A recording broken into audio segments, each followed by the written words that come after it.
أعوذ بالله من الشيطان الرجيم.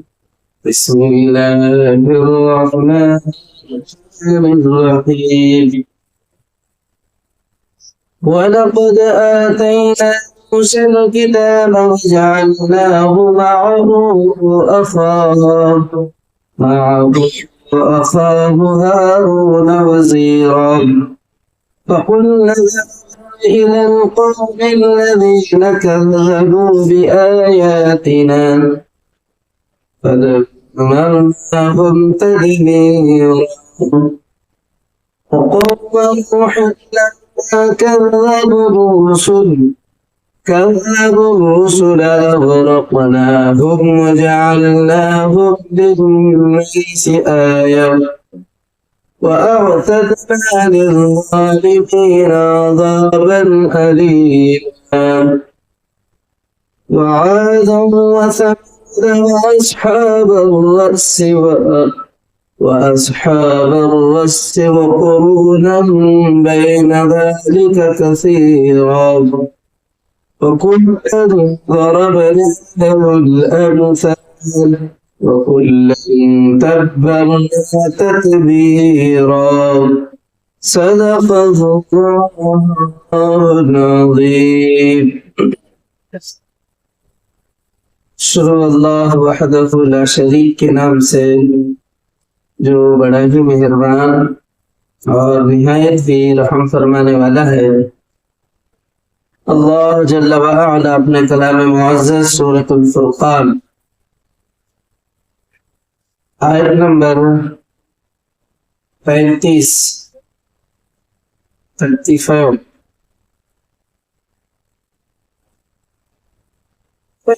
سے اس کے بعد اللہ تبارک و تعالیٰ آگے کی آیتوں میں قریب آپ لوگوں نے 39 آیات تک سماعت فرمائی، یعنی 1:40 تک۔ آیت نمبر 35 سے 1:40 تک آپ نے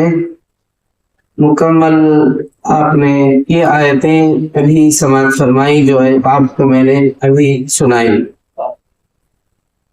گزشتہ آپ نے سنا تھا کفار کے کچھ اشکالات اور اس کے جوابات۔ اس میں کافروں کے کچھ سوال، کچھ اشکال جس کو اللہ تبارک و تعالیٰ نے جواباً ان کو اوپر کی آیتوں میں فرمایا تھا، اور اللہ تبارک و تعالیٰ نے آخر ان لوگوں کو جب ان کا یہ سوال تھا، یہ اشکال تھی کہ قرآن ایک ساتھ کیوں نہیں اتارا گیا، تو اللہ نے ان کو جواب دیا اور یہ بھی فرمایا جو لوگ عمد منہ جہنم کی طرف دھکیلے جانے والے ہیں ان کا موقف بہت برا اور ان کی راہ درجہ غلط ہے، یعنی وہ لوگ راستہ بھٹکے ہوئے اور اپنا ٹھکانہ انہوں نے جہنم چن لیا۔ اسی لیے ان کے یہ سوالات ضد سے بھرے ہوئے، گمراہی سے بھرے ہوئے ہیں، ہدایت پانے کے خیال سے، راستہ سیدھا پانے کے خیال سے، یا کچھ معلومات کے خیال سے یہ لوگ یہ اشکال، یہ سوال نہیں کر رہے ہیں۔ صرف ان کا مقصد عمد منہ جہنم میں دھکیلے جانا، ان کا ارادہ ان لوگوں نے بنا لیا ہے، اور ان کا موقف بہت برا ہے، اور ان کا جو راہ ہے، ان کی جو راستہ انہوں نے پسند کیا ہے وہ حد درجہ غلط راستہ ہے۔ یہ اللہ نے گزشتہ جواباً کافروں اور مشرکوں کو فرمایا۔ آگے اللہ فرماتے ہیں ہم نے موسیٰ کو کتاب دی، وَلَقَدْ آتَيْنَا مُوسَى الْكِتَابَ وَجَعَلْنَا مَعَهُ أَخَاهُ هَارُونَ وَزِيرًا۔ ہم نے موسیٰ کو، اللہ فرماتے ہیں، کتاب دی۔ کتاب سے مراد وہ جو تختیاں جو اللہ نے آپ کو عطا فرمائی وہ، اور دیگر جو نصائح وقتاً فوقتاً اللہ نے اپنے پیغمبر موسیٰ کو دیتے رہے، فرعون کے دربار میں جاتے سمے اور اسی طرح دیگر مواقع پر جو کچھ بھی اللہ نے حضرت موسیٰ کو عطا فرمایا۔ علماء مفسرین فرماتے ہیں اس سے مراد کتاب سے وہ ساری نصیحتیں ہیں، وہ ساری باتیں ہیں جو اللہ نے حضرت موسیٰ کو دی۔ ہم نے موسیٰ کو کتاب دی اور اس کے ساتھ ان کے بھائی ہارون کو مددگار کے طور پر لگایا۔ حضرت ہارون جو حضرت موسیٰ کے مددگار بن کر کے اللہ نے حضرت ہارون کو اپنا یعنی موسیٰ علیہ السلام کے جو ہے وزیر کی طرح، مددگار کی طرح اللہ نے حضرت ہارون کو نبوت سے نوازا، اور حضرت ہارون کو بھی اللہ کے پیغمبر حضرت موسیٰ کے ساتھ فرما دی۔ بعض علماء فرماتے ہیں یہاں پہ پہلے جو ہے اللہ تبارک و تعالی لوگوں کو اللہ کی طرف بلانے والا جو عمل ہے جس کو دعوت والا عمل کہا جاتا ہے، بعض علماء کرام یہ بھی یہاں نقطے کی بات یہ بیان کرتے ہیں، پہلے اللہ تبارک و تعالی بنی اسرائیل کے لیے دعوت والا کام کرنے کے لیے نبوت اللہ شرط لگائے تھے۔ ایک نبی ہی لوگوں کو ہدایت کی طرف، خیر کی طرف، اللہ کی وحدانیت کی طرف ایک نبی ہی بلا سکتے، عام لوگوں کو اس کی اجازت نہیں تھی۔ اسی لیے اللہ نے جب حضرت موسیٰ کو معاون بنا کر حضرت ہارون کو جب آپ کا ساتھی، آپ کا مددگار بنانا چاہا، تو اللہ نے حضرت ہارون کو بھی نبوت سے سرفراز فرمایا۔ تو حضرت ہارون کو آپ کا ساتھی بنا دیا، مددگار بنا کر، اور ان سے کہا کہ جاؤ اس قوم کی طرف جس نے ہماری آیات کو جھٹلا دیا ہے۔ اللہ نے معاون حضرت ہارون کو بنا دیا، اور اس کے بعد پھر اللہ تبارک و تعالیٰ نے کیا فرمایا کہ جاؤ اس قوم کی طرف جو ہماری آیات کو جھٹلا دیا ہے۔ نبی بنانے کے بعد اللہ حضرت موسیٰ کو پہلے نبی بنائے، پھر اس کے بعد آپ کے ساتھ میں آپ کا تعاون اور مدد کرنے کے لیے آپ کے بھائی ہارون کو بھی بنایا، اور پھر ان دونوں حضرات کو اللہ نے حکم دیا کہ جاؤ اس قوم کی طرف جس نے ہماری آیات کو جھٹلا دیا ہے۔ اللہ کے احکام کو جھٹلانے والے وہ قبطی بنی اسرائیل، اللہ کے طرف سے اللہ نے ان دونوں حضرات کو قبطیوں کی طرف، بنی اسرائیل کی طرف اللہ نے نبی بنا کر کے بھیجا۔ آخر کار ان لوگوں کو ہم نے تباہ کر کے رکھ دیا، کیونکہ اللہ کے بھیجے ہوئے پیغمبروں کی بات انہوں نے مانا نہیں، اللہ کی نافرمانی کی، اللہ کے رسول کی بات کو ماننے کے بجائے ان لوگوں نے اللہ کے آیات کو جھٹلایا، اللہ کے احکامات کو جھٹلایا، اللہ کے نبی کو جھٹلایا۔ آخر کار ان لوگوں کو اللہ فرماتے ہم نے تباہ کر کے رکھ دیا۔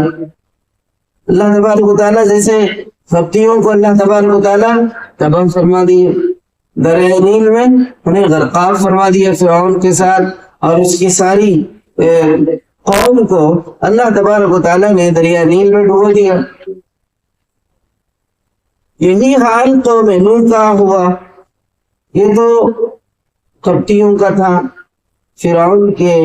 وہ لوگ جو حضرت موسیٰ علیہ السلام اور حضرت ہارون کو جن کی طرف بھیجا گیا تھا، جو سرکش لوگ تھے، جن کو اللہ نے حکومتوں سے، عہدوں سے نوازا تھا، جو اپنے آپ کو حکومت کرتے ہوئے اپنے آپ کو خدا سمجھ رکھا تھا، انا ربکم الاعلی کا دعویٰ کر لیا تھا فرعون نے، ایسی قوم کی طرف اللہ نے ان دونوں حضرات کو مبعوث فرمایا تھا۔ جب سمجھاتے جو وقت مقررہ، جو میعاد اللہ کی طرف سے طے تھی، جب وہ وقت مقررہ ختم ہوا، اس کے باوجود بھی یہ لوگ اللہ کی طرف، اللہ کے رسول کی بات کی طرف نہیں آئے، برابر ہی اللہ اس کے رسول حضرت موسیٰ و ہارون ان دونوں حضرات کی نافرمانی کیا، تو پھر اللہ نے اپنا وہ وعدہ جو نافرمانوں کو اپنے طرف سے جو وعدہ دیا گیا ہے، اللہ کی طرف سے ہر نافرمان کے لیے ایک وعدہ ہے، جھٹلانے والوں کے لیے عذاب عظیم کا، تو وہی عذاب عظیم جو دنیا میں اللہ نے ان کے ساتھ فرمایا اور اللہ نے انہیں تباہ فرما دیا۔ آگے اللہ تبارک و تعالیٰ پھر آگے فرماتے ہیں وَقَوْمَ نُوحٍ لَمَّا كَذَّبَ الرُّسُلَ یہی حال قوم نوح کا ہوا جب انہوں نے رسولوں کی تکذیب کی. جب اس قوم نے، یہاں پر اللہ تبارک و تعالیٰ نے جتنے بھی حضرات انبیاء کرام کو ان لوگوں نے جھٹلایا تھا قوم نوح نے، تو یہ سارے جھٹلانے والوں کو اللہ نے یہاں پر اکٹھا اجتماعی طور پر ان کا جو ہے یہاں پر اللہ تبارک و تعالیٰ نے ان کا بیان فرمایا. جتنی قوموں نے نبیوں کو جھٹلایا قوم نوح کے زمانے میں، اور اللہ فرماتے ہیں ان کا انجام بھی وہی ہوا جو انجام قبطیوں کا ہوا. یعنی ان کو بھی ان کی نافرمانی کی وجہ سے ایسے ہی تباہ کر دیا گیا جیسے تباہ اللہ نے قبطیوں کو فرمایا. وہی اللہ فرماتے ہیں یہی حال قوم نوح کا ہوا جب انہوں نے رسولوں کی تکذیب کی، یعنی رسولوں کو جھٹلایا، رسولوں کی بات نہیں مانی، تو اللہ تبارک و تعالیٰ نے ان کو ان کے کیے کی سزا دی اور انہیں تباہ و تاراج فرما دیا. ہم نے ان کو غرق کر دیا، دنیا کے لوگوں کے لیے ایک نشان عبرت بنا دیا. یہاں پر دونوں بھی غرق، یعنی کہ غرق ہوئی. ایک قبطی بھی دریائے نیل میں غرق ہوئی، اور دوسرے جو قوم نوح کے نافرمان تھے ان لوگوں کو بھی اللہ تبارک و تعالیٰ نے پانی ہی میں غرقاب فرمایا. ایک ایسا سیلاب، ایسا طوفان آیا جو زمین سے اور آسمان سے دو طرف پانی کا اللہ تبارک و تعالیٰ نے وہاں پر عذاب لایا، اور اسی عذاب میں قوم نوح غرقاب ہو گئی. جو قرآن مجید کے دوسرے مقامات میں اللہ تبارک و تعالیٰ نے جو ہے اس عذاب کا ذکر فرمایا ہے. تو اللہ فرماتے ہیں کہ ہم نے ان کو لوگوں کے لیے نشان عبرت بنا دیا. ان کو تباہ کر کے کسی کو دریا میں ڈبو کر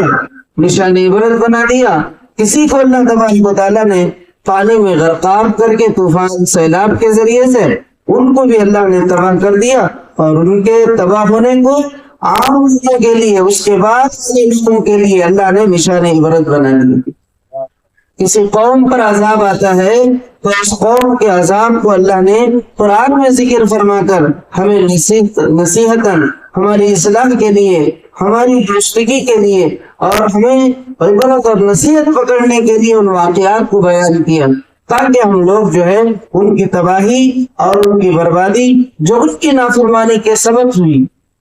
اللہ نے ایسے ہی ظلم اور جبر سے ان کو تباہ نہیں کیا، بلکہ یہ خود اپنے کیے ہوئے اعمال بد کے نحوست کی وجہ سے اپنے آپ کو تباہ کر دیا، اور اسی تباہی کا تذکرہ اللہ نے قرآن میں بیان کیا تاکہ ہم لوگ اس سے عبرت حاصل کریں، نصیحت حاصل کریں. یہ اللہ تبارک و تعالیٰ کا اصول رہا ہے قرآن مجید میں کہ تباہ ہونے والی قوموں اور برباد ہونے والے لوگوں کا ذکر کر کے ہمیں نشان عبرت بنا دیا، ان کو نشان عبرت بنا دیا اور ہمارے لیے نصیحت بنا دیا.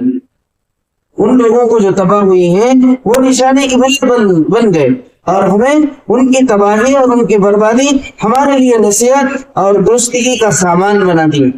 کہ ہم لوگ ان کی تباہی سے اپنے آپ کی اصلاح کریں، اپنے آپ کو درست رکھیں کہ واللہ جو رب نے، جس پروردگار نے اتنی بڑی بڑی طاقتور قوموں کو، جن کا قد و خال بھی بڑا تھا، جن کی عمریں بھی بڑی تھی، جو مال کے اعتبار سے بھی بڑے لوگ تھے، اور جن کے پاس بڑے بڑے عہدے تھے، جن کے پاس اللہ تبارک و تعالیٰ نے حکومتیں دے رکھی تھی، ایسے لوگوں کو جب اللہ نے ان کے نافرمانیوں اور ان کے اللہ کے نبیوں کے انکار کے سبب سے تباہ کر دیا، تو میں اور آپ کس کھیت کے مولی ہیں؟ یہ اصل میں اللہ کو بتانا ہے ہمیں کہ تمہاری حقیقت کیا ہے. اگر تم نے ایسی کوئی کوتاہی کی تو پھر تم کو بھی نشان عبرت بنایا جائے گا، جیسے پچھلی قوموں کو ہم نے ان کو تباہ کر کے ان کو نشان عبرت بنا دیا ہے کہ تمہیں ایسا کرنا میرے لیے کوئی بڑی اور بعید والی بات نہیں ہے. اور ان ظالموں کے لیے ایک دردناک عذاب ہم نے مہیا کر رکھا ہے. اللہ تبارک و تعالیٰ فرماتے ہیں وَأَعْتَدْنَا لِلظَّالِمِينَ عَذَابًا أَلِيمًا،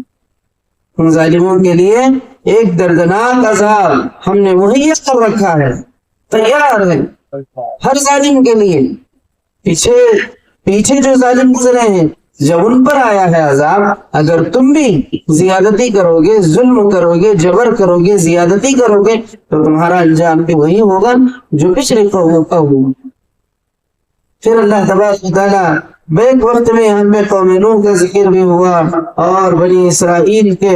زمانے میں خفتیوں کا ذکر بھی ہوا، ان کی تباہی اور ان کے اوپر آنے والے عذاب کا بھی ذکر ہوا۔ اور آگے اللہ تبارک و تعالیٰ فرماتے ہیں وعاد وثمود واصحاب الرس وقرونا بین ذلک کثیرا۔ اسی طرح عاد، سمود اور اصحاب الرس، ان کا بھی اللہ تبارک و تعالیٰ یہاں بیان فرما رہے ہیں۔ اصحاب الرس سے مراد وہ قوم جس کا ذکر علماء مفسرین نے لکھا ہے، اصحاب الرس کے متعلق تحقیق نہ ہو سکا کہ کون لوگ تھے۔ مفسرین نے مختلف روایات بیان کیے ہیں اصحاب الرس سے مراد کون لوگ ہیں۔ علماء اکرام نے اپنے اپنے حساب سے اپنی اپنی رائے بیان کیے ہیں، اور ان میں سے جیسے مفسر جو حضرت مولانا مودودی رحمہ اللہ نے جو یہاں پر اس کا تبصرہ فرمایا ہے، میں اس کو آپ کے سامنے پڑھ کے سناؤں گا، مگر ان میں کوئی چیز قابل اطمینان نہیں ہے۔ یعنی حضرت کا کہنا ہے کہ مفسرین نے جن قوموں کا یہاں پر تبصرہ کیا ہے، جن لوگوں کو یہاں مراد لیا ہے، تو ان لوگوں سے مجھے اس سے اطمینان نہیں ہے۔ زیادہ سے زیادہ جو کچھ کہا جا سکتا ہے وہ یہی ہے کہ یہ ایسی قوم تھی جس نے اپنے پیغمبر کو کنویں میں پھینک کر یا لٹکا کر مارا تھا۔ یہ اس قوم کو اصحاب الرس حضرت نے یہاں مفسر نے مراد اس قوم کو لیا ہے جو قوم اپنے بھیجے ہوئے پیغمبر کو کنویں میں الٹا لٹکا کر یا سولی پر لٹکا کر جس قوم نے ان کی طرف بھیجے جانے والے نبی کو مارا تھا، وہ قوم یہاں اصحاب الرس سے مراد ہے۔ رس عربی زبان میں پرانے کنویں یا اندھے، یعنی ایسے کنویں کو جو پانی سے بالکل سوکھا ہوا ہو اور جس میں اندھیرا ہی اندھیرا ہو، ایسے کنویں کو عربی میں اصحاب الرس یعنی کہ رس کہا جاتا ہے۔ اسی لیے ان کو اصحاب الرس یعنی کنویں والے، کالے یعنی اندھیرے کنویں والے یا کنویں والے، اس طرح سے اللہ نے یہاں بیان کیا ہے۔ بہرحال اللہ تبارک و تعالیٰ فرماتے ہیں اسی طرح عاد اور سمود اور اصحاب الرس اور بیچ کے صدیوں کے بہت سے لوگ تباہ کیے گئے۔ وقرونا بین ذلک کثیرا، یہ صرف قوم عاد، قوم سمود اور اصحاب الرس نہیں بلکہ اس کے بیچ میں بھی بہت سے وقرونا بین ذلک، بہت سی قومیں، بہت سی قوموں کو ان کی نافرمانی کی وجہ سے اللہ تبارک و تعالیٰ نے تباہ فرما دیا، اور اس طرح سے ان کی سزا اللہ نے ان کو دے دیا۔ اللہ تبارک و تعالیٰ کسی بھی نافرمان قوم کو اللہ تبارک و تعالیٰ ایک وقت مقررہ تک ڈھیل دیا، اور جب وہ وقت آ گیا تو پھر ان پر وہ عذاب آ ہی گیا جس کا وعدہ اللہ نے بار بار انہیں کرتے رہے۔ یہی اللہ فرماتے ہیں قوم عاد ہو، قوم سمود ہو، وہ اصحاب رس ہو، یا اس کے علاوہ دیگر قومیں ہوں، جو بے شمار ہم نے ان کو سب کو تباہ کر دیا ان کی نافرمانی کے سبب۔ وَكُلًّا ضَرَبْنَا لَهُ الْأَمْثَالَ وَكُلًّا تَبَّرْنَا تَتْبِيرًا۔ اور آخر اللہ تبارک و تعالیٰ فرماتے ہیں ان میں سے ہر ایک کو ہم نے پہلے تباہ ہونے والوں کی مثالیں دے دے کر سمجھایا، جیسے آج اللہ ہم نہ سمجھا رہا، آج ان کی تباہی کو بیان کر کے اللہ آج ہمیں سمجھا رہا۔ اب اللہ ایسا نہیں ہے کہ ان کو سمجھایا نہیں ایسے ہی عذاب لایا، نہیں، بلکہ اللہ فرماتے ہیں وَكُلًّا ضَرَبْنَا لَهُ الْأَمْثَالَ، ان کو بھی میں نے ایسے ہی تباہ نہیں کیا بابا، ان کو بھی میں نے جیسے اب تم نہ سمجھا رہا ہوں ویسے ان کو بھی میں سمجھا چکا ہوں۔ ایسے ہی مثالیں لے کے ان کو سمجھانے میں بھی اللہ تبارک و تعالیٰ نے ذرا برابر بھی کوئی کوتاہی نہیں فرمائی، ان کو بھی برابر اللہ سمجھاتے رہے، ان کے طرف بھی نبیوں کو بھیجتے رہے، ان کی بھی اصلاح کی فکر کرتے رہے، اور ان کو بھی اللہ تبارک و تعالیٰ مثالیں دیتے رہے۔ مثالیں دے دے کر سمجھایا، آخرکار ہر ایک کو غارت کر دیا، ہر ایک کو غارت کر دیا، کیونکہ ان کے مثال اللہ کی دی ہوئی مثالیں سمجھنے کی کوشش نہیں کی، ہٹ دھرم بنے رہے، ضدی بنے رہے، نافرمان بنے رہے، نبیوں کو جھٹلایا، نبیوں کو قتل کیا، نبیوں کو برا بھلا کہا، کسی نے نبی کو گاؤں سے اپنے نکال دیا، شہر بدر کیا، تو کسی قوم نے نبی کو قتل کیا، کسی قوم نے نبی کے ساتھ ظلم گوا رکھا۔ یہ ساری باتوں کے سبب سے اللہ تبارک و تعالیٰ آخرکار ان کو تباہ فرما دیا۔ تباہ کرنے سے پہلے جو سامان ہدایت کی، جو ضروری تھے، یہ سامان ہدایت اللہ نے انہیں بھی مہیا کیے۔ تو یہ تھی یہ باتیں جو اللہ نے یہاں بیان فرمائی۔ اللہ تبارک و تعالیٰ سے دعا ہے پروردگار اپنے کرم سے، اپنے فضل سے مولا ہمیں توفیق اور نیک ہدایت عطا فرمائیے، اسلام کا بول بالا فرما، مسلمانوں کی حفاظت فرما، بلاؤں گاؤں پریشانیوں مصیبتوں حادثوں سے مولا ہماری حفاظت فرما، عافیت اور سلامتی والی زندگی عطا فرما، مسلمانوں کی جان و مال کی عزت و آبرو کی حفاظت فرما۔ اے اللہ ہمیں ہر چھوٹے بڑے گناہ سے، صغیرہ و کبیرہ گناہوں سے محفوظ فرما، عافیت اور سلامتی کے ساتھ تیرے احکام پر چلنے، تیرے نبی کے طریقے پر زندگی گزارنے کی ہمیں توفیق عطا فرما۔ پروردگار مسلمانوں کی جان و مال کی عزت و آبرو کی حفاظت فرما، دعاؤں کو بے انتہا قبول فرما۔ آمین وآخر دعوانا ان الحمد للہ رب العالمین۔